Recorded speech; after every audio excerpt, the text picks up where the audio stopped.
fotorezistordan tranzistor kuchaytirib beradi relega. Araga 100 kilo ohmlik rezistor ham qo'yilgan. Nima uchun relay ishlatdik? Chunki pishalkadan ko'ra relay universalroq, 220 voltni ham ulasa bo'ladi. Shu uchun. Keyin men oyna topa olmadim, o'sha uchun 4 tomonga emas, bir tomonga misol qilib ko'rsatdim. Kimga kerak bo'lsa 4 tomonga o'zi qiladi. Tak, sxemani endi ishlashini ko'rsatamiz.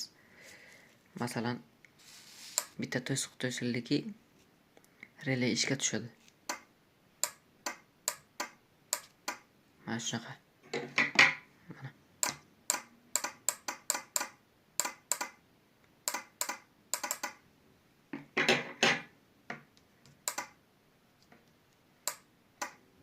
Mana shunday.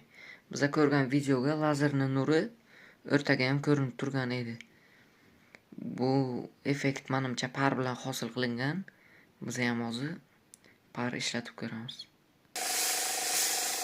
Mana par hosil qilamiz.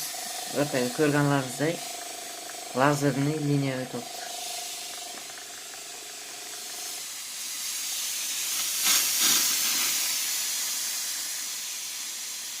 Mana shunaqa.